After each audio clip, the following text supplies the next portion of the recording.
Bonjour, ici Rachel. Aujourd'hui, j'ai la chance de parler avec Julie Richer. Elle a une compagnie qui s'appelle Peak Energy Management et elle est ici pour nous jaser de ce que c'est que sa compagnie puis de qui ce qu'elle est. Donc, commençons par, comment vas-tu? Ça va super bien. Merci beaucoup, Rachel, de m'inviter pour ton entrevue. Ça me fait grandement plaisir d'être ici avec toi. Nous aussi, je suis très contente de jaser avec toi. Donc, peut-être on peut commencer par que pouvez-vous nous dire à propos de Peak Energy Management? Comme, donc, qui vous êtes et aussi votre compagnie? OK. Peak Energy Management a été fondé vraiment en 2017. C'est vraiment j'ai fait un rebrand de ma compagnie qui existait avant. Puis, je dirais que le focus de Peak Energy Management, c'est vraiment le bien-être, la santé des employés et la performance des employés au travail. Puis si je regarde à la vision de Peak Energy, c'est vraiment d'imaginer un milieu de travail où ce que les employés sont authentiques, sont travaillants, sont engagés, sont responsables. Puis c'est vraiment en grande ligne de pouvoir créer une culture qui est saine et productive pour tout, là, vraiment. Puis, c'est intéressant avec la pandémie et tout ça, c'est pas vraiment juste le milieu de travail physique, mais c'est vraiment, comme je disais, la culture du travail. Puis que quelqu'un travaille de la maison, d'un bureau satellite ou un endroit physique, c'est quoi l'énergie de l'organisation? Puis est-ce que les gens se sentent bien? Parce qu'on sait que si on se sent bien, on performe vraiment mieux. Alors, mes clients peuvent être des dirigeants d'une organisation, ça peut être même les dirigeants des ressources humaines ou ceux qui sont responsables de la santé et le bien-être au travail. Puis, je travaille avec, si je regarde mes clients que je travaille avec, j'ai travaillé avec les clients au niveau municipal, provincial, fédéral, puis des collèges à travers de l'Ontario. J'ai travaillé avec des équipes exécutives avec la Banque du Canada, euh, des conseils scolaires. En tout cas, là, j'ai quand même une assez grande clientèle. Mais c'est tellement plaisant de voir ce que je fais parce que je peux vraiment voir, je peux témoigner les gens d'aller à stresser à comme, OK, là, on travaille, une plus grande, meilleure cohésion et tout ça. Wow, c'est très intéressant. Donc, quel type de travail exactement que vous faites et pourquoi? Comment vous avez rentré là-dedans? Comment vous avez commencé cette compagnie? C'est vraiment intéressant. Merci de demander. Oh, je dirais que je suis un peu, je veux dire, je vais utiliser learning junkie, là. J'aime tellement apprendre, puis j'ai toujours voulu apporter le meilleur de moi dans tout ce que je faisais, que ce soit des sports, le travail et tout ça. Puis j'ai quand même 22 ans d'expérience de travailler au gouvernement. Puis, je pouvais voir que la façon qu'on travaillait, c'était pas toujours la meilleure façon, que des gens s'empêchaient d'être eux-mêmes ou la productivité n'était pas super bonne, mais on n'adressait pas les problèmes. Alors, alors, ce que j'ai décidé de faire, c'est lorsque j'ai quitté ou mon poste était aboli, le gouvernement, j'ai dit, écoute, là, moi, je veux vraiment rentrer dans les organisations puis aider les dirigeants de créer une bonne force, une bonne culture de travail. Alors, j'offre des ateliers, de la formation, même des conférences là, sur des sujets quand même spécialisés. Puis, les sujets sont de comment gagner en résilience, la productivité et le bien-être, non seulement pour l'individu, mais pour l'organisation au complet. De comment naviguer le changement avec confiance et succès, parce qu'on sait, là, qu'est-ce qui est constant, c'est le changement. Puis aussi, dernièrement, dans la dernière année, je touche à la civilité et le respect au milieu de travail. Puis tout ça, c'est pour éviter l'épuisement professionnel, l'absentéisme, les erreurs graves, l'incivilité, les pertes de profit pour les organisations. Puis, je pense aussi, durant ma recherche de créer cette fameuse entreprise-là, j'ai tombé sur une étude qui était comme un choc total, là. Puis, les études étaient menées par Harvard Business Review et une compagnie qui s'appelle The Energy Project. Puis, cette étude a étudié comme 1000 entreprises et 1000 et 1000 et 1000 employés. Puis, ont demandé, ils ont pris le pouls de qu'est-ce qui se passait dans les organisations, puis ils ont déterminé qu'il y avait 74 des employés connaissaient une crise personnelle, une crise d'énergie. Quand on regarde à 74 là, j'ai commencé à déterminer, là, puis en faisant des recherches, c'est comme penser que 3 sur 4 employés comme tombent quasiment endormis là, dans des réunions, puis ne portent pas attention, ou 3 sur 4 employés sont en train de se bourrer de sucre et de caféine pour pouvoir comme, continuer durant la journée, ou 3 sur 4 employés évitent de partager leur opinion professionnelle par peur de conflits ou de réprimandes, ou même 3 sur 4 employés là, sont tellement là, brûlés qu'ils font des erreurs, ne finissent pas comme des projets à la perfection qu'ils pourraient le faire s'ils seraient plus sains. Tout ça pour dire que la réalisation, c'est que la façon que les gens travaillent, c'est pas sain. C'est la terminologie, je pense que c'est Tony Schwartz qui a dit ça, je vais le dire en anglais, but the way we are working is not working. Puis, je veux changer ça. C'est pour ça que je veux le faire. La vie est trop courte, puis se brûler au niveau de l'organisation, c'est pas bon pour l'individu, c'est pas bon pour l'organisation, puis c'est pas bon non plus pour la communauté, hein, les secteurs publics et tout ça. C'est sûr, oui, c'est très important. Puis, tu sais, si vous avez, au moins, si la moitié des employés fonctionnent à top performance, ça ferait une grosse différence. Oui, absolument, à tout niveau, là. Non seulement professionnel, mais aussi dans la vie personnelle des gens, c'est vraiment critique. Oui. Donc, peut-être on va parler un peu plus de ces temps-ci, donc peut-être la pandémie. Et puis, je sais que ça a un gros impact sur les organisations. Puis, je vous demande quelques conseils que vous avez pour des dirigeants des organisations, comment ils peuvent travailler différemment, comment ils peuvent, je sais que c'est souvent en ligne maintenant, donc peut-être que vous avez des suggestions à quoi faire. Oui, oh mon Dieu, j'en ai une valise pleine. Mais je pense vraiment qu'il faut prendre le recul puis se questionner comme dirigeant. Puis premièrement, comment on perçoit cet événement? Est-ce qu'on le voit vraiment que c'est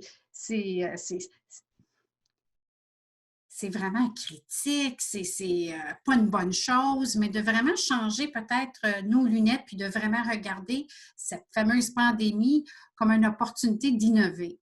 Alors ça serait la première chose de se mettre dans le mode « OK, quelle opportunité que j'ai à innover? Où est-ce que je peux innover? » Ça peut être des simples questions à se poser comme qu'est-ce que je fais maintenant qui est plus efficace puis qui est mieux qu'avant?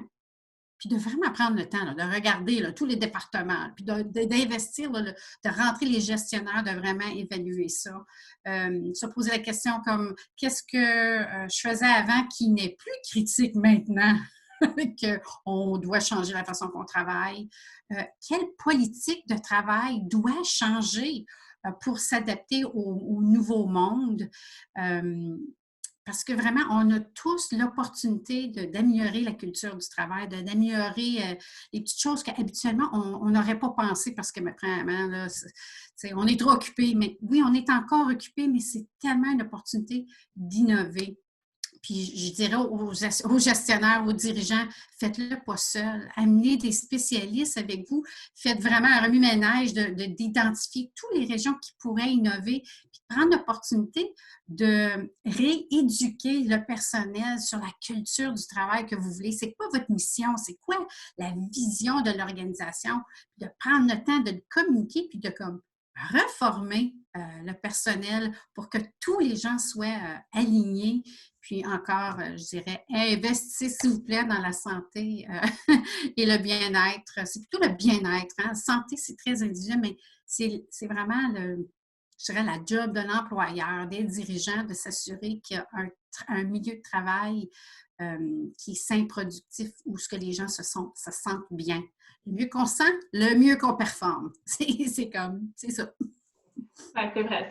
C'est toujours plus fun d'aller au travail quand on veut être là et quand on se sent apprécié et comme là, on peut être productif, on peut amener des idées à la table, on peut vraiment discuter de plein de choses qui va aider l'organisation. Donc, que peut faire un dirigeant d'une organisation pour améliorer l'engagement, la loyauté et la productivité des employés et d'améliorer les résultats en général? Oui, c'est intéressant, on y touche vraiment en parlant ici, en discutant, mais je dirais, premièrement, l'employeur, il faut qu'il réalise qu'il doit investir dans le bien-être de ses employés. Je vais répéter, là, il y a des études, il y a tellement d'études maintenant là, qui démontrent que si un employé est sain, efficace et bien, il se sent bien, la productivité augmente par 30. C'est gros, là, ça, quand on prend un recul, puis on regarde comment que l'organisation fonctionne, puis tu ajoutes un 30 de productivité sur ça, c'est immense l'impact qu'une organisation peut faire. Je dirais aussi de vraiment non seulement former les employés, mais faut que ça commence là, du top. Il faut que les dirigeants vraiment soient les champions de l'organisation, puis qu'ils croient, eux, ils voient qu'il y a un avantage d'investir dans le bien-être des employés et qu'eux-mêmes doivent adopter peut-être des différentes stratégies pour bien réussir. Parce que veut pas, les employés regardent aux dirigeants, regardent à leurs gestionnaires pour exemple de bien travailler. Alors, il faut vraiment que ça commence en haut de l'échelle. Puis, je dirais que si jamais le changement est sur la voie là, en avant de vous, puis comme j'ai dit tantôt, là, quelque chose qui est constant, c'est le changement. C'est de pas juste, tu sais, comme passer à travers du changement, de vraiment investir dans la gestion du changement. Ça augmente le succès du changement énormément. Puis, je dirais, là, comme vraiment prenez un recul avant de juste changer, puis de vraiment inclure les employés aussi dans comment que le changement devrait être déroulé.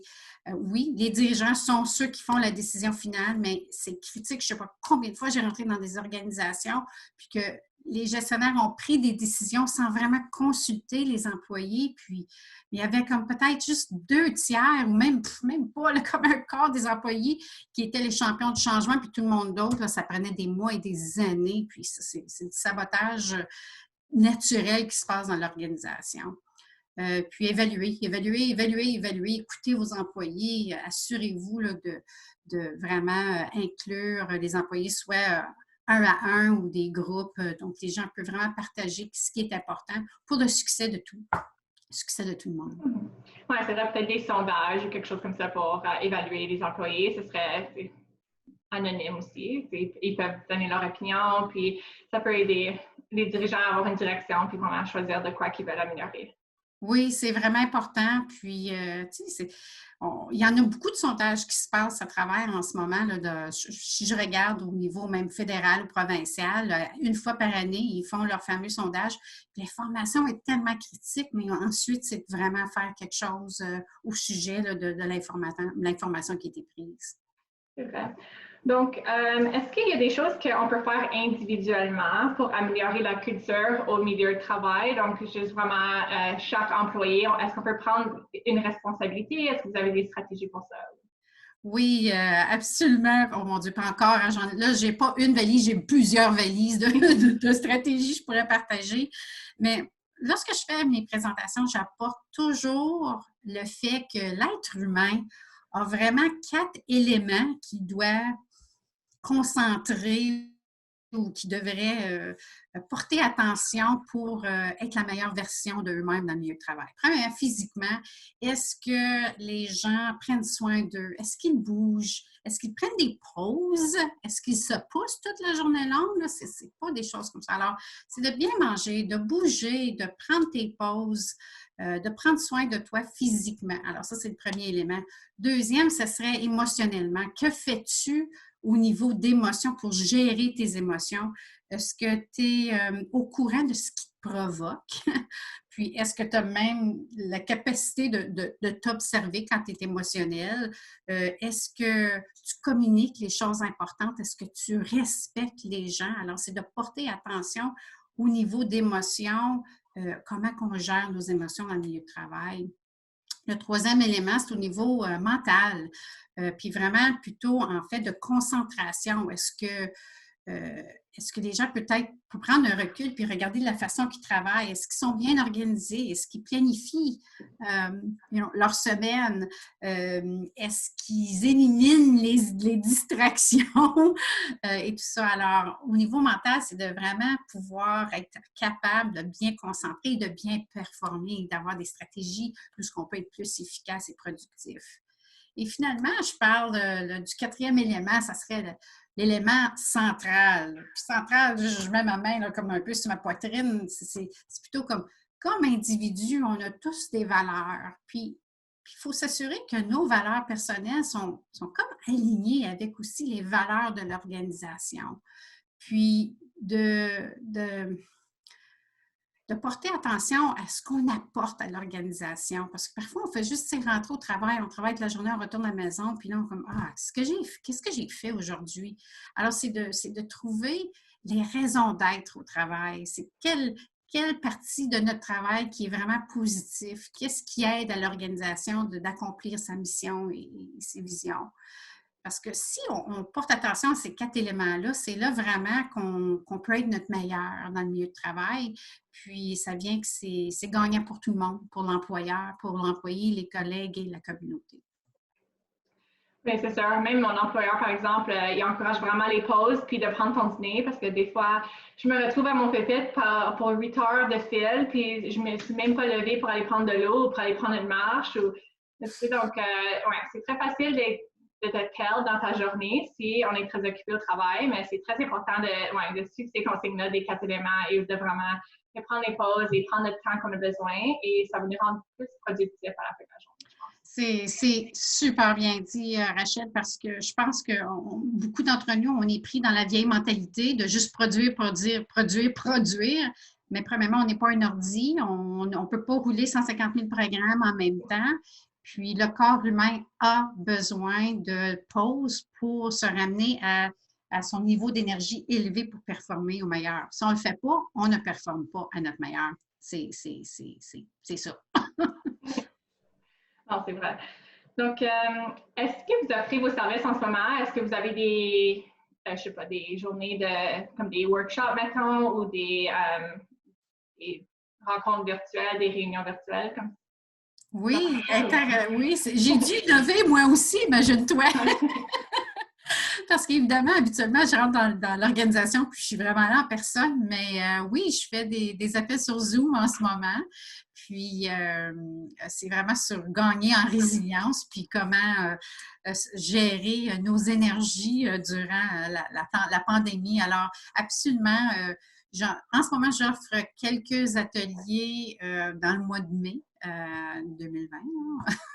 Puis, ça va sûrement continuer, mais j'ai des appels avec des clients en ce moment qu'on parle de comment transformer la formation que je suis en train de donner en ce moment à le mettre en ligne, comment on peut faire ça. Alors, on est en train de discuter WebEx, on est en train de discuter Zoom. Tout peut être livré en ligne. Puis, on le modifie pour qu'il y ait quand même de l'interaction, puis que les gens se sentent inclus, puis qu'ils apprennent quand même. Alors, oui, s'il te plaît, contactez-moi. Ça peut tout être fait en ligne. OK. Est-ce que des fois, vous voyez des clients comme un par un ou un sur un pour mettons, des coachings ou quelque chose comme ça? Ou? Oui, je le fais plutôt. Ça va être fait soit sur FaceTime ou même au téléphone. C'est fou comment que parfois on pense qu'il faut tout faire en personne, mais surtout quand ça vient en coaching, le coaching se fait tellement bien au téléphone. On dirait qu'il y a il y a encore un peu plus de sécurité, puis les gens se sentent qu'ils peuvent être encore plus ouverts, vulnérables et vrais avec ce qui se passe dans leur vie. Alors oui, absolument, mais si les gens encore préfèrent de se voir, ça se fait sur Zoom, sur Skype, sur FaceTime, sur n'importe quelle façon. Il y a beaucoup d'options maintenant, c'est vrai. Depuis 180 jours, il y a des nouvelles applications, des nouveaux sites web qu'on peut visiter puis, pour faire des vidéos. Oui. Donc, comment ils peuvent vous contacter? Est-ce que vous avez un site web ou un courriel? Ou? Oui, alors mon site web est peakenergymanagement.com. Je vais vous avouer que je n'ai pas eu la chance de traduire tout mon contenu sur mon site web. Alors, le site web est en anglais. mais je suis en marche de faire cela. Les services sont offerts bilingues parce que je suis bilingue. Et alors, il y a mon site web, mon adresse courriel. Vraiment, c'est la façon de me contacter. Julie à commercial peakenergymanagement.com.